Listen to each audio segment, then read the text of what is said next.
नमस्कार, city post के इस खास पेशकश में आपका स्वागत है। मैं हूं श्रीकांत प्रत्युष। मेरे साथ है खास मेहमान संजय झा जी, बिहार सरकार के सिंचाई मंत्री हैं और जेडीयू में काफी अहमियत रखते हैं। दिल्ली चुनाव के प्रभारी भी हैं। दिल्ली चुनाव हो रहा है सर, लेकिन वहां तो चुनौती आपके ही नेता प्रशांत किशोर हैं, वो केजरीवाल के लिए रणनीति बना रहे हैं, कैसे निपटेंगे? मैं अब रणनीति तो सबका अपना प्रोफेशनल वर्क भी होता है, पॉलिटिकल वर्क तो है नहीं। आप कंपनी चलाते हैं, आप टीवी चैनल चलाते हैं, अपना पोर्टल चलाते हैं, आपका प्रोफेशनल वर्क है। तो प्रोफेशनल वर्क में कोई कहाँ क्या करता है उससे कोई लेना देना हम लोग नहीं जानते हैं। लेकिन जहाँ तक जेडीयू की बात है, साल भर से हम लोग वहाँ तैयारी कर रहे हैं। पिछले 2 महीना पहले ही हमारे नेता नीतीश कुमार जी वर्कर्स मीटिंग बदरपुर में करके आए थे, बड़ी सभा हुई थी। और आप भी जानते हैं पूर्वांचल का एक बहुत बड़ा बेस दिल्ली में, और कहीं न कहीं वो इमोशनली कनेक्ट रखता है बिहार के काम से भी। कोई ऐसा पूर्वांचल या बिहार का आदमी नहीं है जो जिसका बिहार आना जाना नहीं है, नाता रिश्ता नहीं है, परिवार नहीं है, साल में 2 बार 4 बार नहीं आता है। अगर बिहार में अच्छा काम होता है तो उसको भी अच्छा लगता है, उसका भी रिस्पेक्ट बढ़ा है दिल्ली में जब से नीतीश कुमार आया है। तो पहले बिहारी शब्द ही गाली था, जो लोग चुनाव लड़ना चाहते हैं वहां पर, उन्हीं के वजह से लोग बिहारी लोग मुंह छुपा के घूमता था कि बिहारी पहचाने लेके बिहार के रहने वाले हैं। वो सम्मान रिस्पेक्ट नीतीश जी ने दिया उन बिहारियों को, तो उनका एक इमोशनल कनेक्ट है नीतीश कुमार से।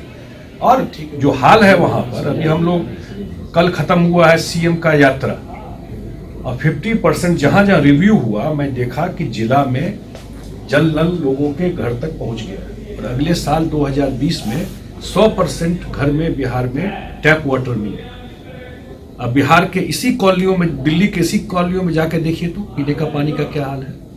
यही मॉडल है केजरीवाल मॉडल जो वहां चला रहा है। अब कौन रहता है? मैक्सिमम इसी पूर्वांचल बिहार के लोग रहते हैं। इसी सब मुद्दा को लेकर हम लोग चुनाव दम खम से लड़ेंगे। लेकिन प्रशांत किशोर आपको हराने की कोशिश करेंगे? नहीं, मैं कहा ना भाई, ये लड़ाई आम आदमी पार्टी चुनाव लड़ रही है, उसका 5 साल के काम काज का असेसमेंट पे चुनाव होगा। और जो लोग के बल पर आम आदमी पार्टी जीती है वो बिहार और पूर्वांचल के लोग हैं। लेकिन प्रशांत किशोर की रणनीति काम नहीं आएगी। अब वो तो बताएंगे अरविंद केजरीवाल, क्या काम आएगी नहीं आएगी वो मैं कैसे बताऊं। लेकिन हमारी पार्टी जदयू वहां चुनाव लड़ रही है, संभव है कि हम लोग अलायंस में भी लड़े। कितनी सीटों पर? नहीं, अब मैं आज जा रहा हूँ एक असेसमेंट करके। आज हमारी पार्टी की सेकंड हाफ में मीटिंग है। अब फिर अब उसके बाद जो पार्टी जो दिल्ली प्रदेश है जो असेसमेंट करके देगा, फिर राष्ट्रीय अध्यक्ष से बात करके हम लोग, यानी दिल्ली में भी बीजेपी के साथ आपका अलायंस हो सकता है या किसी और के साथ? संभव है। किसके साथ? और किसी के साथ कैसे होगा? हम यहाँ बीजेपी के साथ सरकार चला रहे हैं। केजरीवाल के साथ नहीं ना होगा? क्या बात कर रहे हैं? केजरीवाल तो दिल्ली का ही हाल कर दिया है। केजरीवाल के साथ कहां से अलायंस होगा? संभव ही नहीं है। और अलायंस हो या ना हो, लेकिन पार्टी वहां चुनाव लड़ेगी बिल्कुल दमखम से। सर, कितनी सीटों पर अभी तय नहीं हुआ? आज मीटिंग है सेकेंड हाफ में, जो हमारे पार्टी के नेता वहां पर है, जो दिल्ली प्रदेश के नेता है, वो असेसमेंट करके रखे हैं। एक बार जब असेसमेंट बता देंगे, फिर राष्ट्रीय अध्यक्ष और पार्टी के अन्य नेताओं से बात करके सोमवार तक हम लोग। तो चुनाव लड़ रही है जेडीयू जीतने के लिए या अपना कुछ और बीजेपी को हराने के लिए? देखिए, एक बात बता देता हूँ, जब आप चुनाव लड़ते हैं, हर एक पार्टी का अधिकार है अपना पार्टी का बेस बनाने का। यही बीजेपी 2 सीट पे थी, आज कहाँ पहुंच गई? तो हर एक पार्टी को अधिकार। ये केजरीवाल को कौन जानता था? आम आदमी पार्टी अगर वो लड़ने गई, आज 5 साल में सरकार बना ली वहां पर। 2 ही 3 साल में अन्ना हजारे कहाँ गए पता है आपको? पूछिए तो अन्ना हजारे कहाँ ढूंढ के जाकर, जिनके आंदोलन का उपज है वो आदमी। अन्ना हजारे कहाँ है? गुरु कहाँ है? पूरा भ्रष्टाचार का कैंपेन को तो उड़ा दिए सरकार बना करके।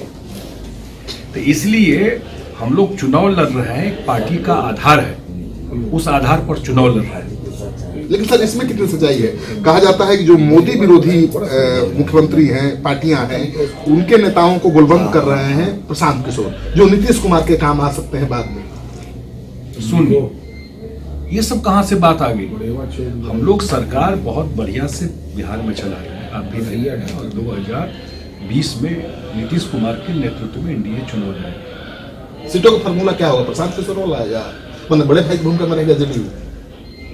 अब ये तो जब समय आएगा, इसी लोकसभा चुनाव में कितने चैनल, कितने अखबार, कितने पोर्टल क्या क्या असेसमेंट कर रहे थे, ईमानदारी से अगर उसको खोल करके कोई कहे तो लगेगा पत्रकार कैसे विश्लेषण करते हैं। जब घोषणा नहीं हुआ था उससे पहले का आप अखबार का कटिंग देखिए। इसका मतलब कि पहले से ज्यादा अच्छी स्थिति रहेगी जेडीयू की गठबंधन में। 230 सीट हम लोग जीतेंगे एनडीए नीतीश कुमार के नेतृत्व में। जेडीयू इसको फोकस कीजिए। जीतेगा नहीं जीतेगा ना, 230 जीतेगा, जेडीयू नहीं जीतेगा। जब नीतीश कुमार के नेतृत्व में ही चुनाव हो रहा है तो प्रॉब्लम कहाँ है? चुनाव अभी तो दिल्ली का चुनाव है। लेकिन सर 230 जीतेगा तो बीजेपी और एलायंस 100 और 130 जेडीयू। नहीं अभी नंबर कैसे तय करेंगे? अभी तो मैंने कहा यात्रा खत्म हुआ। नीतीश कुमार चेहरा है सर बिहार के। एब्सोल्युटली, तो कहां कंफ्यूजन है? 2 बार तो अमित शाह बोल दिए हैं, सुना है ना? राष्ट्रीय अध्यक्ष है, लास्ट वर्ड होता है ना किसी भी पार्टी का, राष्ट्रीय अध्यक्ष का किसका लास्ट वर्ड होता है? लेकिन बाकी नेताओं को क्यों खुजली हो रही है? अब आप लोगों के चैनल में खबर में रहना चाहते हैं तो क्या करिएगा उसको? अब कार्रवाई की मांग करेंगे बीजेपी से? ना हम कहा वो तो बीजेपी सोचे जो करना है, लेकिन जब उनके पार्टी के राष्ट्रीय अध्यक्ष का स्टेटमेंट ऑन रिकॉर्ड आया है 2 बार, उसके बाद कोई डिबेट अगर बचता हो तो मुझे नहीं पता, आप भी जानते हैं बीजेपी। चलिए, तो संजय झा जी को आपने सुन लिया, बड़े ही बेबाकी के साथ ये बातचीत करते हैं और अपना पक्ष जितनी मजबूती के साथ रखते हैं शायद ही उसकी कोई काट कर सके। अभी दिल्ली चुनाव के प्रभारी हैं, दिल्ली चुनाव की कमान इनके हाथ में है। दिल्ली में कितना दमखम दिखा पाते हैं इस पर नजर सिटी पोस्ट की रहेगी। आप भी बनाए रखिएगा और इस वीडियो को खूब ज्यादा से ज्यादा लोगों के साथ शेयर करिएगा। आपका सहयोग समर्थन लगातार मिल रहा है। पिछले 1 साल में 11 करोड़ लोगों ने हमारे चैनल को देखा है और 6 लाख लोगों ने सब्सक्राइब किया है। आप भी करिए।